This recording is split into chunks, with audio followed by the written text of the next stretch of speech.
instituições e radicalizou as pessoas, forçando que hoje a gente não consiga mais ter um debate adulto. Por quê? Se eu tento debater, por exemplo, no nível que você tenta, mas e o PT? Mas e não sei o quê? Vem na infantilidade. Então eu acho que a gente... Você mente, olha a sua cara. fundamentação para suspeitar das urnas. Você é um mentiroso, Ivan. Olha a sua fundamentação para suspeitar das urnas. Taiwan fabrica e não usa. Taiwan fabrica o chip e não usa. Eu tenho o direito de suspeitar da porra da urna. Tem direito, você tem. Agora você não pode dizer que o TSE fraudou as eleições para eleger o Lula. Isso você não pode. É uma acusação falsa. Eu posso achar o que eu quiser. Eu posso achar sim, eu posso achar. Você pode achar, só não pode vociferar isso, porque você está imputando. Essa opinião está garantida pela Constituição. Não está. É crime. É crime. Posso achar. Não é crime. É crime. Seria crime é porque você viu um monte de bobão, um monte de deputado eleito dizendo isso, e aí você se sentiu legitimado a fazer o mesmo. O TSE elegeu o Lula, foi o TSE que elegeu o Lula. Você está impugnando o caráter de um tribunal inteiro, com juízes, e a sua fundamentação Taiwan fabrica o chip e não usa as urnas. Bicho, que absurdo, cara. Se toca, pelo menos. Irmão, quando o Supremo prendeu o Lula, todos os fucking petistas falaram que isso era manipulação política e que era fraude, entendeu? Todos vocês falaram isso. Você entende o que eu tô te falando, meu irmão? É nosso direito de questionar as decisões políticas e de achar mas aonde vocês são um bando de hipócritas do caralho, porra. Vocês são um bando de hipócrita, isso que vocês são. Mas veja uma coisa. Veja uma coisa.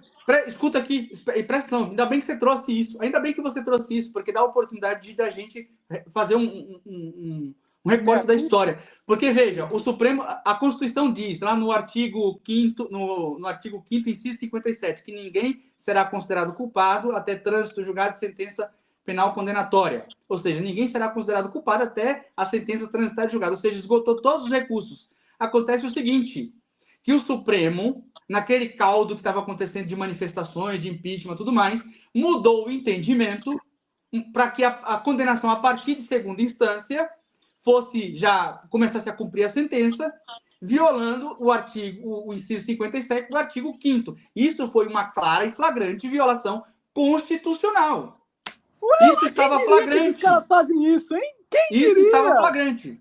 Quem diria, E tanta verdade, que logo em seguida, logo depois... Agora vocês são putinha desses caras, é isso? Logo depois, o Supremo Tribunal Federal fez a lei voltar a valer. Eu entendi isso, cara. Só que nessa época, pessoas como vocês aplaudiam Eu não aplaudi porra nenhuma. Aplaudiam, achavam legal. Maravilha, o Supremo Tribunal Federal está agindo dentro... Não estava. Naquilo ali não estava. Tá? Aquilo ali estava errado. Então você reconhece que o Supremo passa por cima da Constituição. Naquele momento ali passou. E foi flagrante, todo mundo denunciou. Se passou uma vez, já é golpe de Estado. Você tá entendendo?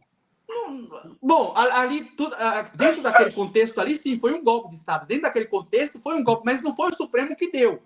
Quem deu o golpe de Estado... Cristiano? Foi quem? A Casa dos Dentes? Foi o Parlamento. Foi o Papai Noel que deu o golpe. Porque tirou quem decidiu foi o Supremo, irmãozão? Tirou uma presidente da República sem a praticar Supremo, irmãozão. Ivan, quem decidiu foi o Supremo, cara. Não foi o Supremo, foi o Senado. Foi o Supremo, sim. Foi o Supremo, sim. Foi o Senado. Foi o Supremo, foi a porra do O Supremo decidiu agora, acho que em 2022. Foi o Supremo que inocentou. Acho que foi em 2022 que inocentou a presidenta Dilma da prática do crime de pedalada fiscal, como eles estavam imputando a ela, porque a lei é assim. A justiça ela anda, não é de acordo com a nossa vontade, mas de acordo com o andamento do processo. Então, naquele período, o Supremo Tribunal Federal mudou o entendimento do inciso 57 do artigo 5º, prendendo Lula numa prisão flagrantemente incorreta, ilegal, e depois, que já ali, poder dizer, corroborando com aquele golpe de Estado que tinha acontecido com a presidenta Dilma, foi um gol de mão para tirar o Lula das eleições de 2018. Ali sim foi um golpe, o Bolsonaro foi eleito por meio de um golpe, e se o Lula tivesse concorrido, ele jamais teria sido presidente desse país, isso deixa muito claro. E a história fez justiça, e a Dilma foi inocentada agora, muito recente, pelo Supremo Tribunal Federal, que entendeu que não houve crime de pedalada. Então você admite que o judiciário coordena a política brasileira, muitas vezes passando por cima da Constituição para decidir qual vai ser o candidato das eleições. Não é questão que coordena, não é questão que coordena. Quando o Supremo Tribunal Federal, e aí aqui vai uma crítica ao ministro Barroso, que disse que o Supremo tinha que ouvir a voz das ruas. Naquela quadra, naquele período muito triste da nossa sociedade, o ministro Barroso disse, em alto e bom tom, que era preciso o Supremo ouvir a voz das ruas. Não, o Supremo não tem que ouvir voz de rua. O Supremo tem que julgar de acordo com a Constituição. Quando ouviu as vozes das ruas, errou, praticou um erro muito sério, mandou uma pessoa para a prisão que ficou 500 e poucos dias preso. Ali foi um erro muito sério, muito grave, e que, assim, todos os livros de história vão ter que escrever isso para fazer a reparação histórica desse erro. Porque nós entramos num período... Por causa desse erro, nós entramos num período de obscurantismo que culminou na quebrada de muitas empresas. Eu que trabalhava no sistema financeiro, vi a quantidade de empresa que quebrou por causa da irresponsabilidade de um governante que não soube amparar as empresas, acolher as empresas naquele período. Mas foi o Supremo que tomou essa decisão, não foi? Não foi o Supremo. Foi o presidente da República. Foi o presidente. O presidente da República decidiu o Lula ir preso ou não? Não estou falando... É que já não estou mais no Lula. Estou fazendo uma outra... Já avancei. Isso aí já passei. Não, mas, Ivan, rapidinho. Vamos conversar aqui. Vamos pensar logicamente. Se você, como defensor do PT, do seu lado do ponto de vista, você enxerga momentos onde o Supremo ignorou a Constituição e prejudicou vocês, tirando o melhor candidato que vocês tinham para as eleições, você enxerga esse cenário, você descreveu ele. Não é que ele ignorou. Não é que ele ignorou, o Supremo... Ele ignorou a Constituição. Não ignorou, não é que ele ignorou, é que aquela quadra ali era muito complicada. Veja, o próprio ex-juiz Sérgio Moro soltou trecho de ligação da presidente da República com o assessor, dizendo que vou mandar o Messias dando parecer uma flagrante tentativa de obstrução à justiça. Então, esse juiz de primeira instância fez com que o próprio Supremo Tribunal Federal acabasse incorrendo em alguns erros. Porque algo parecia muito... Aquilo parecia muito real, parecia muito verdadeiro. E a mídia criou uma narrativa muito perfeita. Faz tempo que você está falando. Você percebe como você é incoerente muitas vezes, entendeu? Não tem incoerência. Rapidinho, com todo respeito. Tá. Muitas vezes você fala assim, não, o Alexandre de Moraes, o Supremo, tomou decisões que eu considero ilegais, foi constitucionais, para prejudicar o Lula, e muitas vezes vocês falam que isso todo teve coordenação de agências internacionais. Eu já vi os petistas falando isso muitas vezes, entendeu?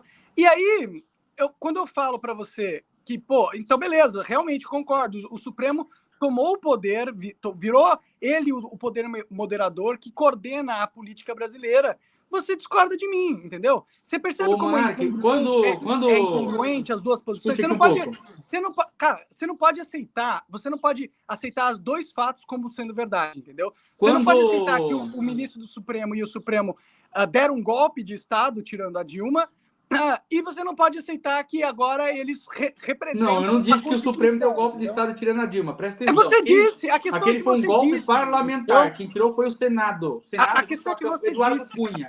Eduardo Cunha e Senado. E foi validado pelo Supremo. A decisão final foi do Supremo. Cara, não foi do Supremo. No final, a decisão do impeachment, ela é o presidente. Para você entender como funciona, o impeachment, ele é presidido, as sessões são presididas por um ministro, pelo presidente da Suprema Corte. Mas o presidente da Suprema Corte, ele só vai pautar. Ele não tem poder de voto, ele não tem poder de opinião. Ele só vai ser o cara que vai coordenar a pauta. Mas eles dão opinião, cara. O Barroso falou em rede nacional, nós derrotamos o bolsonarismo. Mas aí já está em outro momento. Já está em outro momento, já está depois de 2022. Você não consegue acordar. Não mistura. Ivan, você não consegue acordar e entender que, na realidade, quem coordena a porra do sistema político brasileiro é a merda do judiciário. Peraí um pouco. E quando o PT falava sobre questão de intervenção do Departamento de Justiça aqui no Brasil, que já ficou provado que sim, que houve mesmo, tanto é que houve acordos espúrios da Petrobras lá fora do Brasil, coordenado por essa turma da Lava Jato, quando ele fala isso, ele fala que foi o juiz Sérgio Moro e o procurador Deltan Dallagnol, e não o Supremo Tribunal Federal. O PT não imputa qualquer crime, qualquer prática ilícita do Supremo Tribunal Federal, mas sim de um juiz que, inclusive, foi considerado suspeito pela Suprema Corte. Antes do Alexandre de Moraes entrar no Supremo, o PT fez um protesto gigantesco contra o cara, falando que ele era um absurdo, o pior cara do mundo para entrar no... Só que vocês mentem, cara. Esse é o problema. Mas é legítimo, cara. Quando você não conhece, é legítimo fazer esse tipo de manifestação. Vocês não são... Ivan, vocês são mentirosos, Ivan. Esse é o problema. Desde que você não esteja imputando alguma coisa falsa ao cara, como eu vejo muito falar, o Alexandre de Moraes está coordenando. Ele não está coordenando. Barbeira. Não faça nenhuma provocação para ele, não faça nenhuma provocação. Vamos fazer o seguinte, nem Ministério Público, nem partido político, nem instituições vão entrar com qualquer petição contra o Alexandre de Moraes para ver se ele vai fazer qualquer coisa. Ele simplesmente vai cruzar os braços e ganhar o salário dele mensalmente, porque ele está lá para isso. Agora, se é provocado, ele é obrigado, por lei, a decidir. Entenda isso. Ele não toma decisão tirada da cabeça dele. Só quando ele estava no TSE, que aí tem uma legislação eleitoral e tem um decreto que estipula, inclusive, poder de polícia, toda hora que eu falar político, mas é polícia, a corte eleitoral. Ela tem poder de polícia no período eleitoral. Que é um absurdo em si só, né? O que eu acho... É um absurdo em si só, porque as decisões de uma instituição como o Supremo Tribunal Federal, até sair leva muito tempo. Mas na política, tudo muda muito rapidamente. Então, numa eleição, hoje é uma coisa, amanhã é outra, num período eleitoral. Então, se o tribunal não age rápido, por exemplo... coordena a política, cara. Por exemplo... Barba, por favor, você ia falar. Deixa o Barba falar um pouquinho, eu quero ouvir o Barba. Não, deixa eu só concluir aqui. Tá eu e você disputando o governo de São Paulo. Eu e você. Monark e Ivan disputando o governo de São Paulo. Aí o Ivan decidiu colocar um vídeo lá na internet que o Monark come criancinha. Aí o Monark entrar no Supremo Tribunal Federal, até esse vídeo ser tirado do ar, vai levar dias. Mas a Corte Eleitoral, ela tem que peticionar imediatamente a rede e dizer, tira isso do ar, que isso é fake news, isso é mentira, isso é crime, isso é calúnia, isso é difamação. Crime de fake news, entendeu? Se o cara tá falando que eu comi criancinha, ele tem que provar. Tá, mas aí vamos entendeu? falar de calúnia, de difamação, de injúria. Mas isso já existe a lei. Se essas leis tivessem sido usadas para punir esses casos de pessoas que estão acusando os outros de coisas que eles não fizeram, ok. Mas não foi usado essas ferramentas legais. Não foi usado. O que foi usado foi um inquérito inconstitucional e ilegal que dá o poder de polícia, inclusive, para o judiciário, que não faz sentido Artigo nenhum. 43 do Regimento Interno do Supremo Tribunal Federal. Que ele pode abrir inquérito de ofício. Eles criam as leis. Eles criam... Tipo, o Supremo Tribunal decidiu contra a Constituição que eles podem ter poder de polícia. Você tá entendendo? Não é ele que decidiu. Barba. Claro que é. Ô, Barba, eu tô bem cansado. Eu tô com fome, na real. Tô precisando comer. Pô, não para de fumar maconha, caralho. Então, aí dá larica, tá ligado? Por isso que ele não ouve. Ele tá sob efeito disso. Eu esperava, eu espero, Monark, que um dia a gente possa debater com você sem fumar essa desgraça aí, porque para ver se a gente consegue, pelo menos, é que você não vive na realidade, cabeça, bicho. Não, o que eu acho, gente, assim, fala aí, o que eu acho, desculpa, mas o que eu acho é o seguinte, acho que o debate, né, de ideias políticas e tudo mais, acho que não pode levar em consideração, por exemplo, o fato de que, como o Ivan mesmo falou, se houve um golpe, seja de quem for, naquela época em que tiraram o Lula da disputa eleitoral, se qualquer que seja a instituição foi capaz de fazer isso naquela época, ou, por exemplo, capaz de tirar a Dilma, né, do poder, eu acho que é muito impensável, na minha visão, que isso não possa se repetir ao longo do tempo. Porque se a gente mudar a narrativa de acordo com o nosso interesse, a gente não evolui no debate. E eu acho que a questão política brasileira passa muito por isso, cara. E eu uso muito o exemplo, Ivan e Monark, de a Vejamente, a Globomente, não sei o quê. Quando a Dilma foi empichada, a turma do PT, ou, enfim, o pessoal que era a favor da Dilma, eu lembro muito bem, foi fazer protesto na porta da Globo, jogaram fezes humanas na Globo e tudo mais, porque a Globo mente. Depois, os próprios bolsonaristas começaram a usar essa Vejamente, a Globo mente. Quer dizer, a gente fica com um debate muito raso e a gente não chega a conclusão nenhuma, porque a gente fica discutindo assim, na minha época foi golpe, mas agora não é golpe. Não, pode ser golpe sim, a gente tem que considerar essa opção de que realmente houve ou não houve em nenhum dos lugares. Porque deixa eu falar uma coisa. Deixa eu só terminar, Ivan, rapidinho. Se a gente tem um posicionamento relacionado a um, sei lá, a uma certa ação de qualquer um dos poderes, esse posicionamento ele tem que valer para os dois lados, porque senão fica difícil você, sabe, debater. Essa é a minha opinião. Deixa eu te falar uma coisa. Você conhece o professor Pedro Serrano? Conhece Hã? o professor Pedro, Eu fiquei sem áudio aqui. Serrano? Não conheço o professor, não conheço o professor Pedro Serrano. Ele é um dos maiores constitucionalistas do Brasil, dá aula na PUC, São Paulo. O que eu quero dizer com isso? Que se tivesse havendo qualquer inconstitucionalidade na monta dos intelectuais, especialmente juristas, que nós temos no Brasil, especialmente do campo progressista, que são pessoas muito atentas e que não vão se furtar a criticar o Supremo Tribunal Federal, ou qualquer tribunal que seja, com fundamentação, se estivesse se excedendo em qualquer questão da Constituição, você pode ter certeza que esses intelectuais, não por questão ideológica, eles estariam denunciando isso. Pode ter certeza disso, tá? Pode ter certeza disso. A questão é, quando nós tínhamos o Supremo, quando violou, e aí eu trago essa violação, e ela é flagrante, qualquer pessoa sabe, qualquer estudante de direito de primeiro semestre sabe. Quando violou o inciso 57 do artigo 5º, tudo isso foi denunciado, mas aí aparece o professor Ives Gandra, aparece o professor, acredito que aquele do impeachment em 2016, fugiu o nome dele agora, mas é um grande jurista também, muito renomado, conhecidíssimo aí, da parte mais à direita, que legitimaram esse tipo de coisa. Mas naquela época, eu não estou nem dizendo que o Supremo errou com má fé, pelo fato de que ele foi levado a esse erro, por questões conjunturais. Naquele tempo, tinha pressão social, tinha mídia com narrativa 24 horas por dia, e teve um juiz que soltou fragmentos de áudio, de ligação, para exatamente corromper a opinião pública e formar opinião também, informadores de opinião. Então, não estou nem dizendo, não estou nem entrando no mérito aqui dessa questão do Supremo Tribunal Federal ter errado, se foi na má-fé ou se foi na boa-fé, que errou. Errou. E isso é flagrante. A questão é que se hoje o Supremo Tribunal Federal, como já apontei aqui, que achei a decisão do ministro Alexandre de Moraes, de suspender o decreto, suspendeu a decisão do Congresso, mas deveria ter mantido a decisão do presidente da República, na minha opinião, a decisão dele foi errada. Por quê? Porque ele deveria ter mantido o decreto do presidente e ele suspendeu a decisão do Congresso, mas não manteve a decisão do presidente, do decreto do presidente. E aí eu critico mesmo. E aí eu acho que nós temos que criticar. Isso é democrático. Agora, o que eu não posso dizer esse juiz é um bandido, é um ditador, porque não fez a minha vontade. Aí muda completamente de figura. Eu sou um cara de 13 anos que quero comer um doce e não estão deixando eu comer. Aí isso é um absurdo. Isso é um absurdo, especialmente para pessoas adultas. A gente tem que botar as cartas na mesa e discutir como adultos. Porque eu fiz a crítica aqui à decisão do Supremo Tribunal Federal, mas não impugnando o caráter de juiz. Não disse se ele fez na má-fé ou se foi na boa-fé. Não estou dizendo isso.